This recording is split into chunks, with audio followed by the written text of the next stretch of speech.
오늘 요한복음 13장 1절 2절 함께 봉독하겠습니다. 유월절 전에 예수께서 자기가 세상을 떠나 아버지께로 돌아가실 때가 이른 줄 아시고 세상에 있는 자기 사람들을 사랑하시되 끝까지 사랑하시니라. 마귀가 벌써 시몬의 아들 가룟 유다의 마음에 예수를 팔려는 생각을 넣었더니. 아멘. 네. 오늘 여기 봉독한 말씀 중에 그 세상을 떠나 아버지께로 돌아가실 때가 이른 줄 아시고,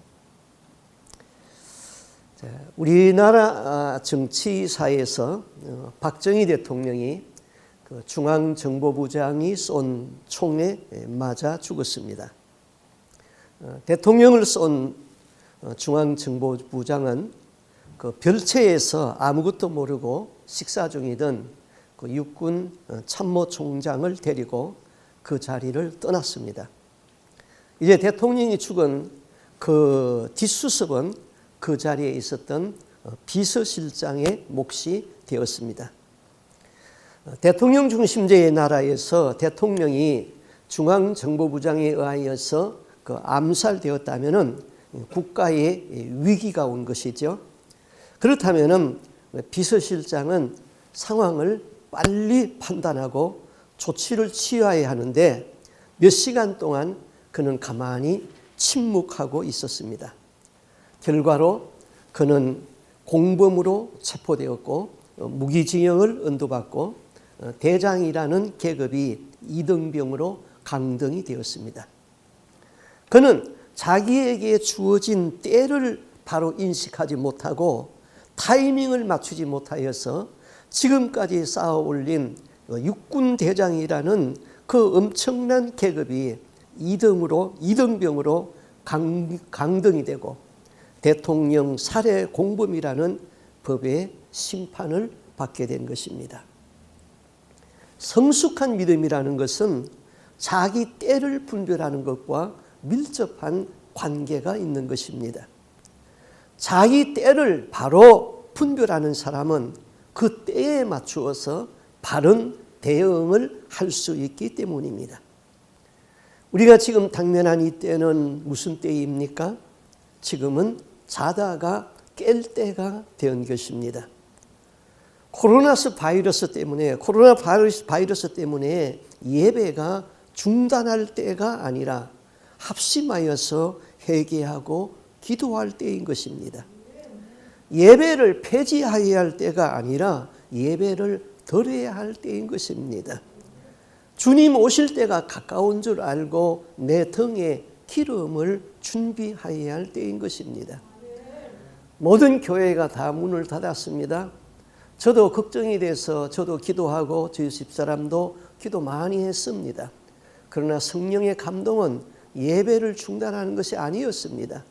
그런데 오늘 아침에 저희 집사람이 한 30분 일찍 교회에 와가지고 깊이 기도하는 중에 성령의 음성을 듣기를 허망한데 굴복하지 말라 하는 그런 성령의 음성을 들었습니다.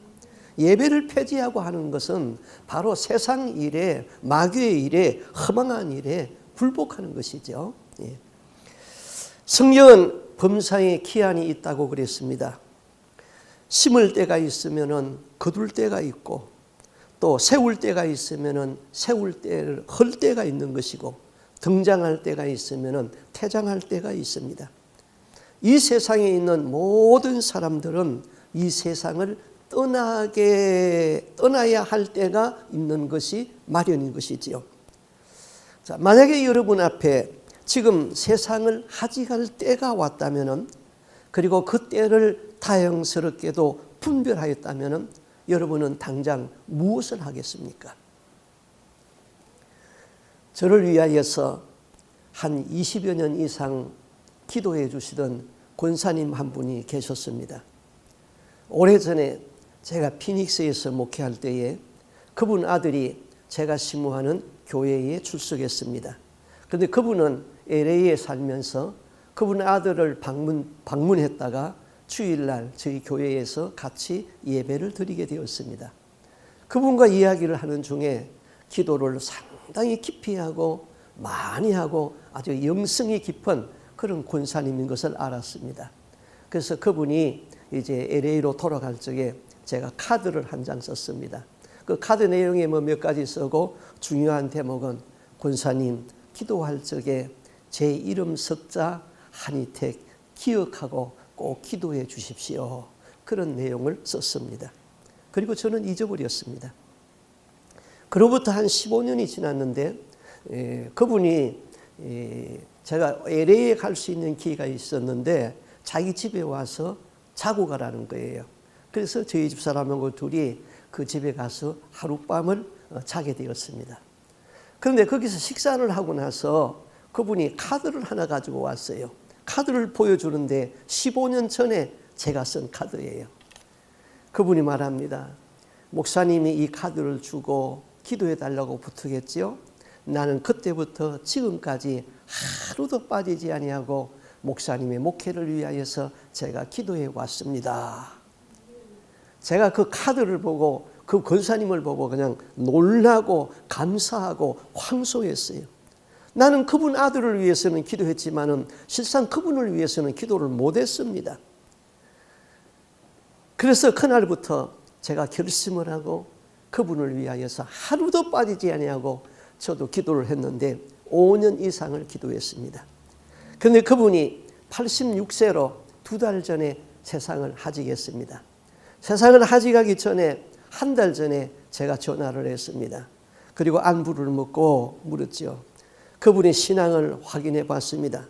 권사님, 천국 가실 준비는 다 되었습니까? 그러니까 대답이 천국 갈 준비는 다 됐어. 이제 전도는 힘이 없어서 할 수 없고 늘 기도하고 성경 보고 예수님 사모하고 그렇게 살아요. 그것이 마지막이었습니다. 제가 전화로 기도해 주었습니다. 그리고 한 달 후에 그분이 세상을 소천했습니다. 여러분은 어떻게 인생을 마무리하면서 다가오는 죽음을 준비하시려고 합니까? 예수님은 분명히 알고 계셨습니다. 이 세상을 떠나야 하는 마지막 때가 되었다는 것을 알았습니다. 그때 주님은 무엇을 하셨습니까? 재산을 정리했습니까? 묘자리를 보러 다녔습니까? 더 살게 해달라고 하나님께 기도했습니까? 얼마 남지 아니하는 인생 그저 실컷 먹고 싶은 것 다 먹고 가고 싶은 것 다 가보고 그동안 해보지 아니한 것 다 해보기를 원했습니까? 예수님은 죽음이 눈앞에 온 것을 알고 한 일이 있었습니다. 세상에 있는 자기 사람들을 사랑하되 끝까지 사랑하시니라. 어머니의 사랑이 위대한 것은 바로 자식을 끝까지 사랑하기 때문에 위대한 것이죠. 하나님이 우리를 향한 사랑은 자신을 십자가에 내주는 사랑이었습니다.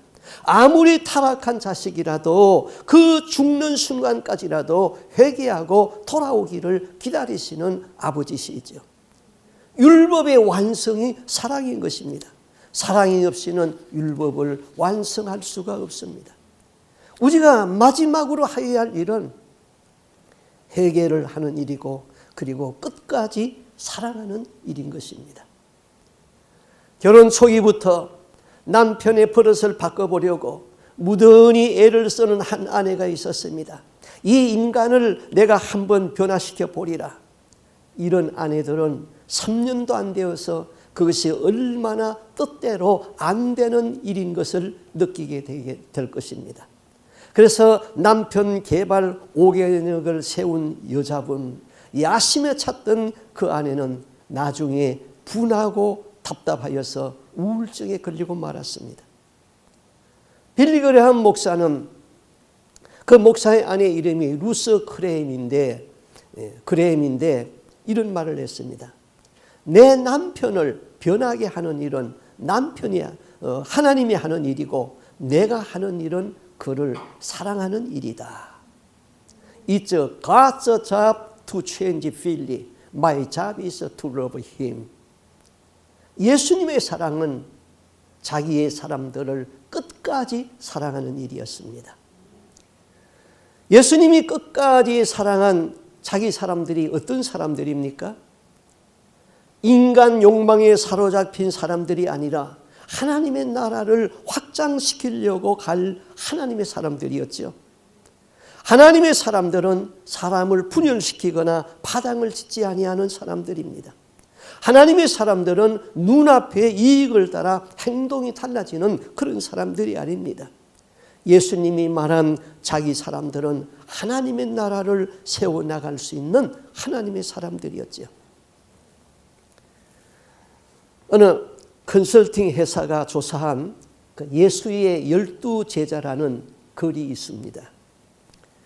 예수님은 하나님의 나라를 세워가는 데에 12제자를 택하였죠.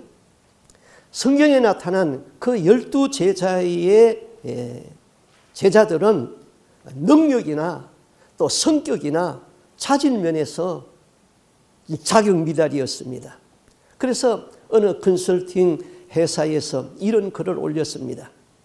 예수님이 12제자를 선택하고 그들의 자질과 능력을 검토하기 위하여서 경영 컨설트 회사에다가 의뢰를 하였습니다. 그런데 얼마 후에 회사로부터 이런 회신이 왔습니다. 나사렛 예수 기하가 보내준 12명의 이력서를 검토하고 그들에 대한 심리 테스트와 적성 검사를 한 결과가 다음과 같습니다. 그들은 기하가 계약한 하나님 나라 건설이라는 공동체 간부로서 자격 미달입니다. 단 한 명만을 제외하고 나머지 11명은 모두 다 우선 학력이 너무 낮고 경험이 부족합니다. 그들은 단체관념도 없고 협력심도 부족하고 경영관리자로서는 부적격합니다. 그러면서 11명의 제자를 한 사람 한 사람씩 부적격하다는 이유를 달았습니다.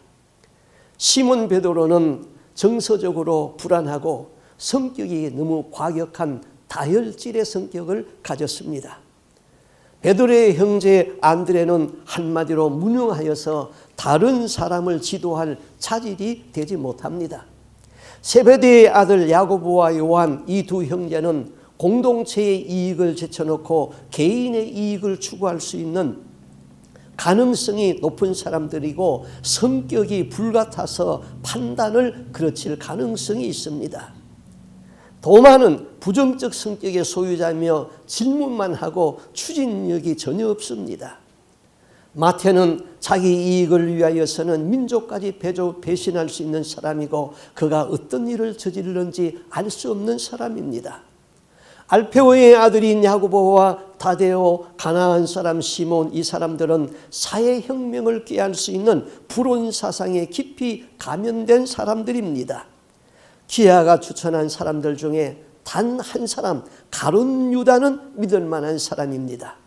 그는 상황 판단이 정확하고 사회적인 지식이 풍부하고 예민한 실업인의 감각과 판단력을 가지고 있습니다. 사교성도 있어서 권력층의 상위 사람들과 잘 어울릴 수 있는 사람입니다. 강한 동기와 의욕도 있습니다. 따라서 본 경영 컨설팅 전문회사는 가룟 유다 한 사람만 하나님 나라 건설의 간부로 추천하고 다른 사람들은 다시 고려해 보시기 바랍니다. 여러분, 이 결과를 어떻게 생각합니까? 이 컨설팅 회사가 조사한 것은 바로 성경에 다 그대로 있는 얘기였어요. 정확하게 조사를 한 거예요. 능력이 많았던 가룟 유다, 신뢰할 만했던 가룟 유다입니다. 예수 공동체에서 그는 신임을 받았고 그래서 돈깨를 맡았던 사람입니다. 그는 사교성이 있어서 이스라엘의 권력층과 거래할 수도 있었습니다. 그런데 그의 마지막은 배교자가 되었고 목매 달아서 죽었습니다. 나머지 11명의 제자들은 세속적 가치관에서 보면은 능력이 모자랐고 학력이 부족했고 출신 신분이 저급했습니다. 성격이 모난 곳이 많았고 무능력한 사람들입니다. 그런데 그 11명의 제자가 기독교 2000년 사이에서 하나님 나라를 세우는 초석이 되었다는 것이지요. 어디에서 이런 차이가 났을까요? 한 가지 분명한 사실은 유다는 성령을 받지 못하였고 나머지 11제자는 다 성령이 충만했다는 사실입니다. 그 한 가지 외에는 다른 것이 없습니다. 오늘 여기 성경 본문에서 13장 2절 마귀가 벌써 시몬의 아들 가롯 유다의 마음에 예수를 팔려는 생각을 넣었더니, 자, 유다를 가리켜서 시몬의 아들 가롯 유다 이렇게 기록했습니다. 시몬은 유다의 아버지의 이름이고 가롯은 유다가 태어난 고향 이름인 것입니다. 이스라엘 사람들은 성씨를 가지고 있지 않습니다. 성경 공부하다가 예수님의 성이 무엇입니까? 물으면 여러 대답이 나와요. 나사렛, 또 그리스도, 이런 대답이 나와요. 예수님의 성은 없습니다. 지금 이스라엘 나라 사람들은 각자 자기 성을 가지고 있습니다. 그것은 이스라엘 사람들이 나라를 잃어버리고 세계 각지로 흩어져 살았을 적에 그들이 기거하는 나라의 법에 따라서 성을 그때 만든 것입니다. 그 성씨를 자기 자식들에게 물려주었기 때문입니다. 이스라엘 사람들은 모두가 다 하나님의 자녀라고 믿었기 때문에 달리 성씨를 가질 필요가 없었습니다. 그러다 보니까 같은 이름을 가진 사람들이 많이 나타나게 되었습니다. 그래서 그들을 구별하기 위하여서 출신지를 앞에다가 붙였습니다. 예수님이 십자가를 지고 골고다로 갈 적에 주님께서 지신 십자가가 너무나도 무겁고 힘들어서 도중에서 예수님이 쓰러졌죠. 이렇게 가다가는 정해진 시간 안에 그 골고다에까지 갈 수가 없기 때문에 로마 병정은 채찍질을 했죠. 그래서 예수님 또 쓰러지죠. 그때에 할 수 없이 로마 병정은 구경꾼 중에 한 사람을 붙잡았습니다. 건장한 체격을 지닌 한 남자를 잡아가지고 예수님의 십자가를 억지로 치도록 했습니다. 그 사람이 바로 구레네 시몬이라고 성경은 기록했습니다. 이 말은 구레네 사람 시몬이라는 것이죠.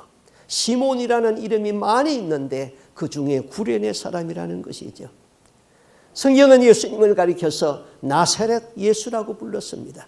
나사렛은 예수님이 자라난 촌동리인 것입니다. 그래서 출신 성분이 나사렛 땅에서 자랐다고 나사렛 예수라고 했습니다. 은 30냥을 받고 예수님을 팔아넘긴 자의 이름은 유다지요.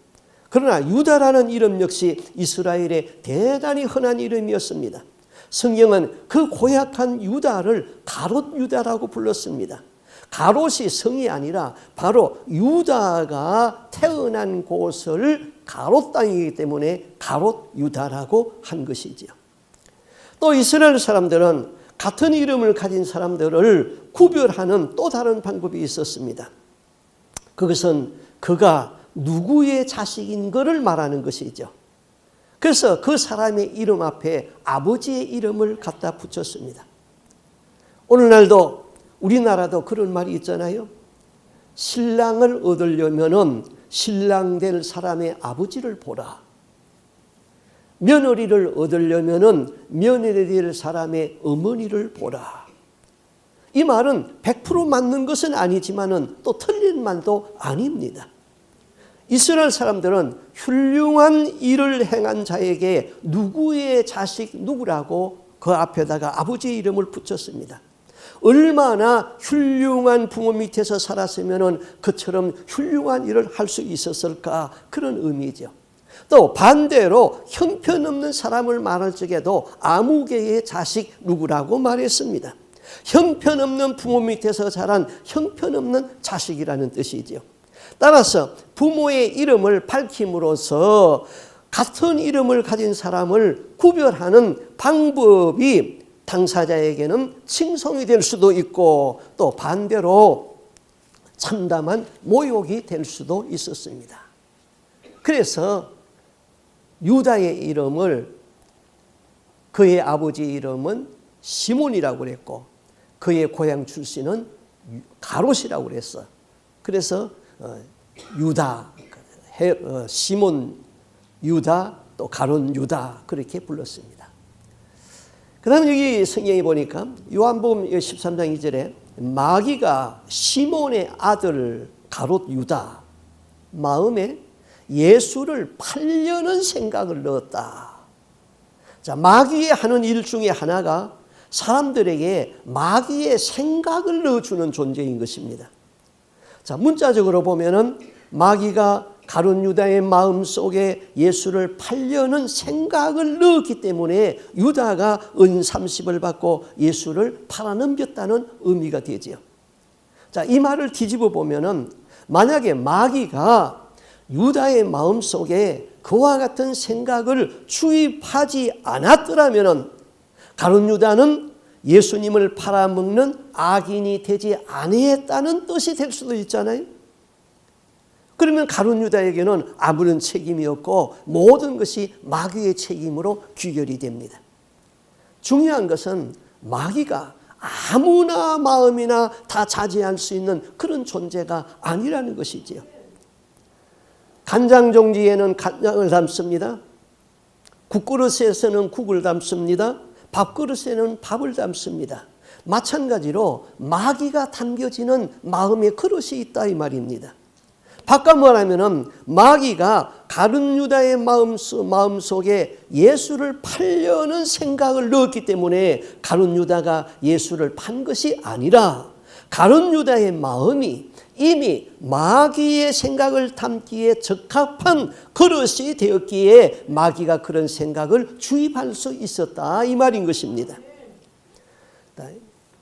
유다가 예수를 판 것은 마귀의 책임이 아니라 철저하게 그 자신의 잘못이었습니다. 그러면은 유다의 마음이 도대체 어떠했기 때문에 마귀가 그처럼 좌지우지할 수 있는 그런 사람이 되었습니까? 우리는 인간의 모습으로 이 땅에 오신 예수님이 그의 공생애를 시작하기 전에 40일을 금식하고 마귀에게 시험받은 내용을 우리가 너무나 잘 압니다. 자, 마태복음 4장에 보면은 예수님이 40일 금식 기도했습니다. 마귀가 와서 시험을 했습니다.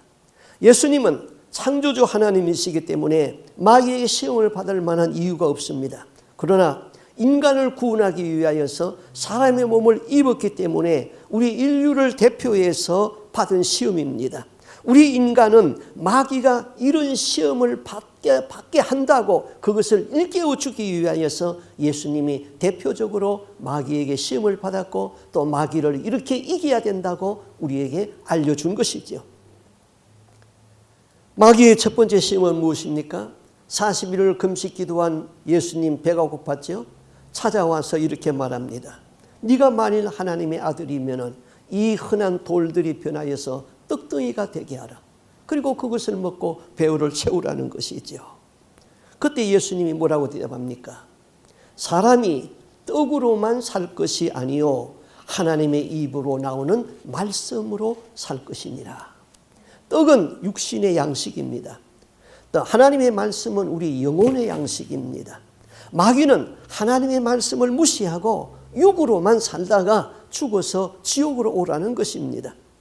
하나님은 육신의 양식도 필요하지만은 영의 양식인 하나님의 말씀으로 살아라는 것이죠.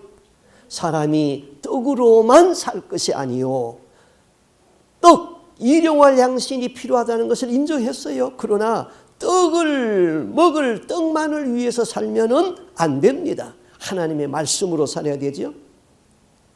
육은 무익하다 그랬습니다. 살리는 것은 영이라고 그랬습니다. 네 영혼이 잘 되면은 범사가 잘 된다고 그랬죠. 하나님의 말씀을 먹지 못하여서 영혼이 굶주린 사람은 결코 행복할 수가 없습니다. 영혼을 무시하고 육으로만 사는 사람을 우리는 쾌락주의자라고 부릅니다. 쾌락주의자는 내세가 없습니다. 하나님의 말씀을 먹고 내 영혼이 살면은 육체도 삽니다. 내 영이 죽으면은 육체도 죽습니다. 마귀는 영적인 문제보다 우선하여서 육의 일을 먼저 관심을 가지라는 것이지요. 우리는 어느 쪽이 우선입니까? 사람은 이 세상에서 잘 먹고 잘 사는 일만을 위하여서 존재하지는 않지요. 육신만을 위해서 살려면은 사람의 사람됨을 포기하는 것입니다. 천국 가는 것을 포기하는 것이지요. 영원한 생명은 영입니다. 육은 죽으면 썩어 없어져 버려요. 죽은 시체 끌어안는 사람 한 사람도 못 봤어요. 부모님이 아플 적에 그 가족들이 와서 손을 잡아주면서 어머니의 얼굴도 닦아주고 아이고 우리 엄마 불쌍하다 그렇게 하면서 그냥 관심을 가져주고 얼굴을 닦아주고 그러더니 숨이 딱 끊어졌습니다. 그러니까 거기서 한 번 곡하고는 그 방에 다시는 안 들어오려고 그럽니다. 죽은 시체는 무서웠기 때문입니다. 영혼 떠난 시체는 썩어지는 흙에 불과하지요.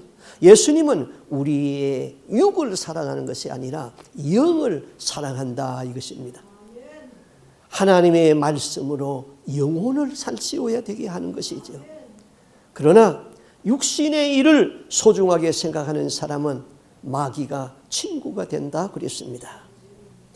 그다음 마귀의 두 번째 시험은 무엇이었습니까? 예수님을 높은 성전에 데리고 올라가서 거기서 뛰어내리라. 그러면은 천사들이 너의 발을 받들어서 돌에 부딪히지 않게 하리라. 그런 시험이었습니다. 이 시험은 바로 예수님 우리의 인기에 관한 시험이었습니다. 성전에는 많은 사람들이 있습니다. 성전에서 예수님이 뛰어내려도 예수님은 죽지 않습니다. 그러면 무슨 시험입니까? 너의 이름을 위대하게 하라. 너의 이름을 떨치라. 슈퍼맨이다 하고 함성 지르게 하라. 네 이름을 인정받게 하라. 네가 영광을 받고 인기를 누리라. 마귀의 시험은 너의 이름이 이 땅에서 사람들에게 인정을 받고 인기 누리고 박수 받도록 살라는 것입니다. 자, 성도들도 교회 안에서 이런 시험을 종종 받습니다. 내가 열심히 일을 했는데 봉사했는데 박수를 쳐주지 않아요. 내가 섬기고 헌신했는데 아무도 기억해 주는 사람이 없습니다. 그런데 나보다 헌신 안 하고 입으로만 봉사한 사람이 그 사람에게 영광이 돌아갑니다. 그랬을 적에 시험이 될 수가 있죠. 우리는 하나님의 은혜와 사랑에 끌려서 움직여야 되는 것이죠. 교회 헌금을 많이 하는 것은 좋습니다. 그런데 거기에 내 이름이 유명해지면은 그건 무효인 것입니다. 우리의 이름 석자를 이 세상에서 높이라는 것이 마귀의 시험이었습니다. 그 다음 마귀의 세 번째 시험은 예수님을 높은 산으로 데리고 갔습니다.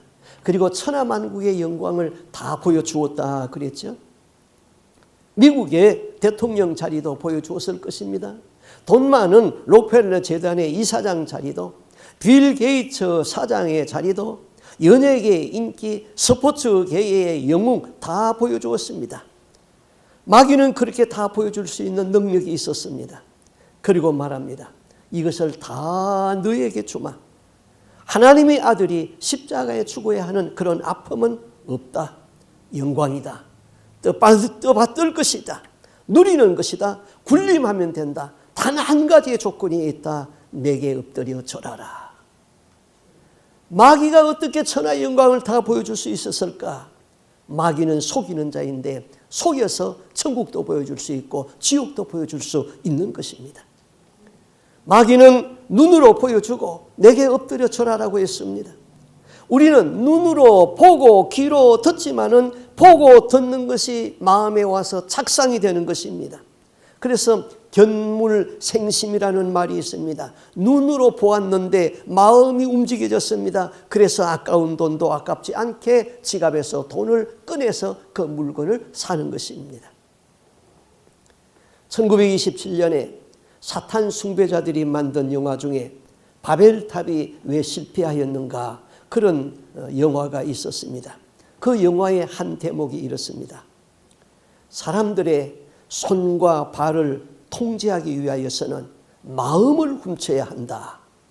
마음을 훔치는 비결은 보는 것, 이 사탄의 아주 완전한 전략이었습니다. 자, 보는 것, 듣는 것을 통하여서 마음을 훔쳐버려야 된다. 그럼 보는 건 무엇입니까? 우리 스크린 많이 보고 있잖아요. 게임 보고 있잖아요. 도색 잡지 보고 있잖아요. 듣는 건 무엇입니까? 락뮤직 듣고 있잖아요. 음담 패스를 듣고 있잖아요. 이 시대는 마귀가 보고 듣는 것으로 사람들의 마음을 다 도둑질해 버렸습니다. 그래서 잠언서에는 물어지킬 만한 것보다 네 마음을 지키라. 하와에게 마귀가 찾아왔습니다. 동상 중앙에 있는 선악과를 보라. 저 선악을 알게 하는 나무의 열매를 먹으면 너희가 하나님처럼 된다. 그래서 하나님이 너희에게 먹지 말라고 그랬다. 하와가 마귀의 말을 듣고 그 다음 그 나무를 보니 그 나무의 특징이 세 가지가 있었습니다. 먹음직하고 보암직하고 지혜롭게 할 만큼 탐스럽게도 생겼더라 그랬습니다. 듣고 본 것이 마음에 와서 착상이 되어버렸습니다. 그래서 마귀에게 속았고 그 열매를 먹었습니다. 하나님이 이것을 먹는 날에는 분명 정령 죽으리라고 했는데 마귀의 말을 듣고 그 나무를 보는 순간 하나님의 말씀을 의심하게 되었습니다. 하나님의 말씀보다는 현실의 것을 잡아버렸습니다. 나도 하나님처럼 되어진다는 욕망에 사로잡혔습니다. 먹었습니다. 결론은 사망이 왔습니다. 그 나무는 동산 중앙에 있었습니다. 전에도 보았습니다. 마귀의 말을 듣기 전에는 저 나무 열매를 먹으면 죽는다는 하나님의 말씀이 있었기 때문에 그 나무 보지도 아니했습니다. 보아도 마음에 와서 착상되지 아니했습니다. 이제 나를 죽이려는 거짓의 말을 듣고 보니 마음이 바뀌어져 버렸습니다. 이 시대는 정말 보는 것, 듣는 것을 우리가 조심해야 됩니다. 저희 집에는 TV가 없습니다. 돈이 없어서 TV 안 놓는 건 아닙니다. 그것 보고 있을 시간이 없습니다. 기도해야 되죠. 성경 읽어야 되죠. 전도해야 되죠. 묵상해야 되죠. 그런데 그 세상에 그거 보고 있을 시간이 언제 그거에 있습니까? 마지막이 가까울수록 우리는 단순한 삶을 살아야 됩니다. 오직 예수, 오직 천국에다가 우리의 포커스를 두고 그렇게 살아야 되는 것입니다. 그렇지 않으면 우리의 마음을 다 세상에 보고 세상에서 듣고 하는 것으로 다 마음을 도둑질 맞게 되는 것이지요. 사탄이 예수님을 데리고 높은 곳으로 데리고 갔습니다. 그리고 천하만국의 영광을 다 보여주었습니다. 보여주고 마음 뺏기를 원했습니다. 보면 마음이 가게 되어 있습니다. 그런데 예수님의 반응은 어떻습니까? 천하만국의 영광을 다 보았다, 안 보았다. 그것을 눈여겨보았다, 안 보았다. 그리고 보고 고민했다. 그런 말이 없습니다. 사탄아 물러가라. 기록되었으되 주 너의 하나님께 경배하고 다만 그를 섬겨라. 주 너의 하나님께 경배하라. 이 말은 요한복음 4장에서 하나님께 예배하는 자는 그 예배와 똑같은 단어인 것입니다. 헬라어로 프로스게네오 그랬는데 그 예배라는 것은 마음을 기울이다 그런 뜻입니다. 마음을 하나님 앞에 기울이는 것, 그것이 경배고 그것이 예배인 것입니다. 예수님의 마음은 이미 하나님에게 기울어져 있었습니다. 예수님의 마음은 오직 하나님 경외로 충만했습니다. 하나님의 영광으로 충만했습니다. 그러므로 사탄이 보여주는 세상 영광은 보아도 마음에 들어오지 아니했습니다. 내게 성령의 충만이 이루어지면 세상 것이 들어올 수가 없는 것이죠. 세상에 있는 것은 천국과 상관이 없는 것입니다. 오직 우리의 영혼만 천국으로 들어갈 수 있는 것이지요. 마음이 성령으로 충만하면 세상 영광 같은 것은 쓰레기같이 보이는 것이에요. 그러므로 우리 기도는 날마다 성령의 충만함을 입어야 되는 것이죠. 자, 우리가 일주일 동안에 세상에 살면서 세상의 것을 보고 또 세상의 것을 듣고 그렇게 살기에 우리 마음은 자꾸 세상으로 기울어지게 되어 있는 것이죠.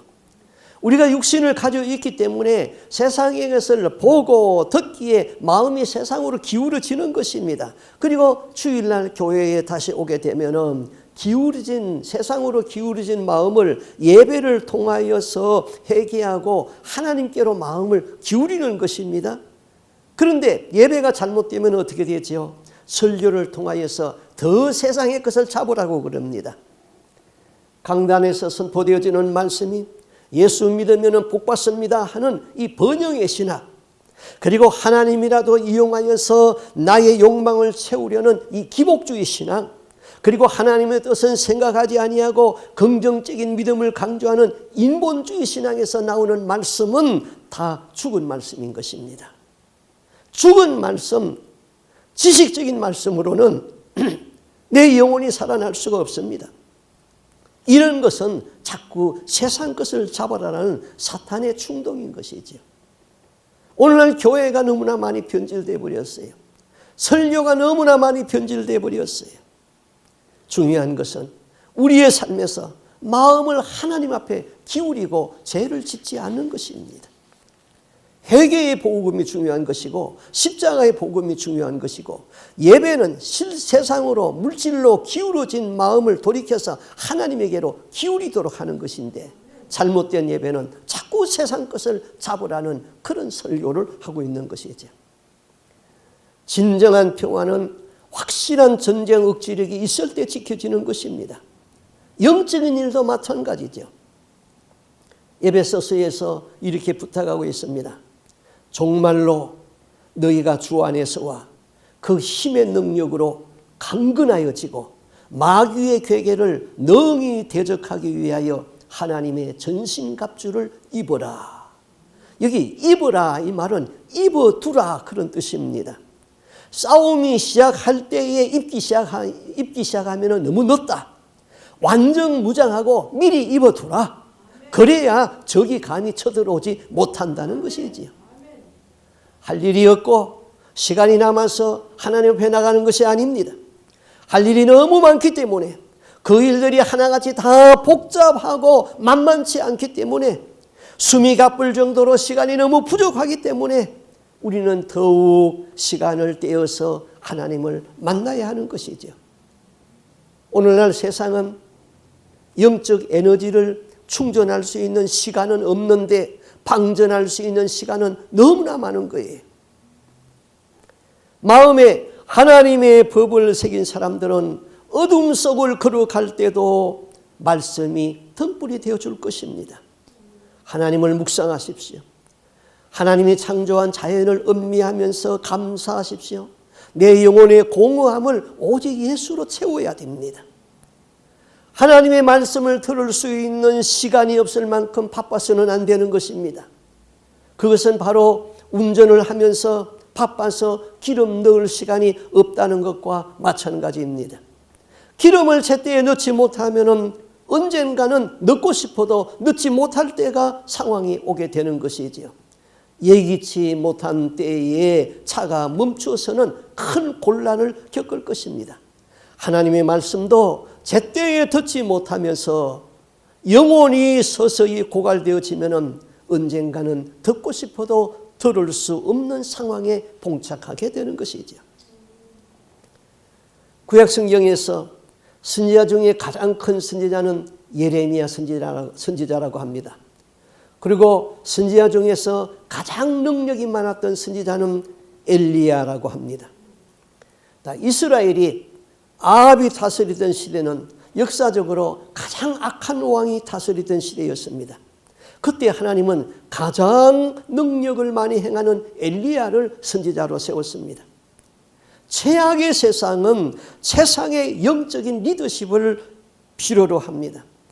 세상이 악할수록 교회는 더욱 깨어 있어야 되는 것입니다. 세상이 썩었다고 불평하지 마십시오. 그렇기 때문에 저와 여러분을 빛과 소금의 사명을 하라고 세운 것 아닙니까? 엘리야는 가멜산에서 바알의 제사장들과 대결하면서 하늘에서 불을 내려서 제단의 제물을 다 불살랐다 그랬습니다. 히브리서 12장 29절에 보면은 우리 하나님은 소멸하는 불이라고 그랬습니다. 애굽의 전차 수천 대가 이스라엘 백성을 추격하였지만은 하나님은 불기둥으로 그것을 막았습니다. 그 불은 불기둥은 낮에는 구름 기둥이 되어서 나무 한 그루 없는 사막에서 그늘을 만들어 주어서 그들을 보호해 주었습니다. 밤에는 그 불기둥이 되었습니다. 사막을 따뜻하게 해서 보호해 주었습니다. 그 불기둥이 움직임으로 그 불기둥은 길 안내자가 되었습니다. 불은 나측판이고 불기둥은 안식처가 되었습니다. 솔로몬이 왕위의 즉위식을 마쳤을 적에 하늘에서 불이 내려와서 제단에 제물을 살렸다 그랬습니다. 마가의 다락방 120명 성도에게는 성령의 불이 떨어졌다고 그랬습니다. 우리의 눈물이 말랐습니다. 우리의 기도가 식어졌습니다. 우리의 마음이 굳어졌습니다. 하나님이여 불을 주시옵소서. 불이 있어야지 인간의 죄가 혼합주의 신앙에서 정결하게 될 수가 있습니다. 불이 내려야지 음란 문화와 폭력 문화와 도덕의 타락성이 소멸되어 버리는 것입니다. 이 땅의 진정한 개혁은 하나님의 불로서만 가능해집니다. 믿습니까? 엘리야의 제단에 내린 하나님의 불은 나무와 돌과 흙과 물 모두를 태워버렸다 그랬습니다. 하나님의 불이 임하게 되면은 우리 속에 있는 모든 죄의 찌꺼기가 다 타버리게 청소되어야 되는 것입니다. 하나님의 불이 이 백성의 가슴을 뚫고 지나가면은 이 백성의 화인맞은 양심, 부패한 생각들이 다 견디지 못하고 다 타버리는 것입니다. 마귀 사탄을 이길 수 있는 능력이 성령의 불인 것입니다. 말씀의 불, 기도의 불, 불은 뜨겁습니다. 예수님을 사랑하는 것은 예수님에 대한 열정이 뜨겁게 있어야 되는 것이죠. 가룟 유다에게는 복음에 대한 열정이 다 식어져 버렸습니다. 그 마음속에는 욕심과 탐심을 가슴에 담으니까 마귀가 속삭였습니다. 유다야, 너의 선생의 목숨을 찾는 자들이 있다. 선생을 그들에게 팔아서 돈을 챙겨라. 유다는 마귀가 넣어주는 그 생각에 붙잡혔습니다. 그 생각을 행동으로 옮겼습니다. 이를 저지르고 난 그 다음에 마귀는 양심의 가책을 충동질하기 시작합니다. 선생을 팔아먹는 제자가 어디 있냐 이 나쁜 놈아. 그는 괴로웠습니다. 그는 회개하지 못하고 자살해버렸습니다. 또 사도행전에 보니까 자살을 했는데 그 목을 메어서 다 자살을 했는데 얼마나 힘들었는지 발부둥을 치니까 그 줄이 끊어져 버렸습니다. 땅이 떨어지면서 배창자가 터져서 다 죽었다 그랬습니다. 참으로 비참하게 끝나고 말았습니다. 그의 동료 베드로를 비롯한 11제자는 천국에 있지만 유다는 지금 지옥에서 형벌을 받고 있는 것입니다.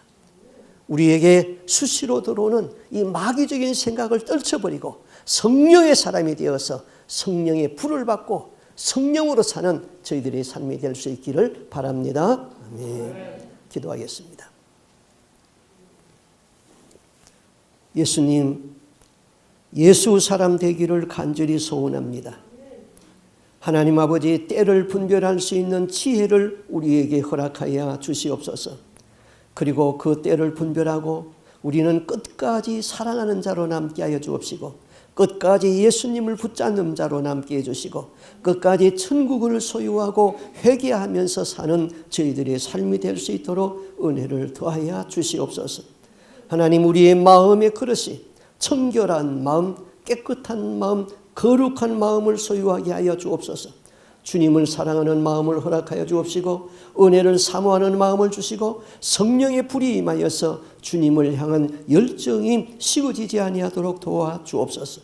성령의 불을 간절히 사모합니다.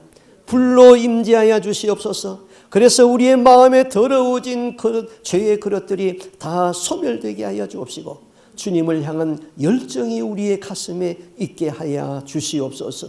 불이 있어야지 내 마음이 정결해질 수 있고 불이 있어야지 내 마음에 주님을 사모하고 주님을 위하여서 헌신할 수 있사오니 우리가 성령의 불을 받아서 성령의 사람으로 살아가는 저희들의 삶이 될 수 있도록 오늘도 성령으로 말씀으로 충만하게 하여 주옵소서. 이 모든 말씀 예수님 이름으로 기도하옵나이다. 아멘.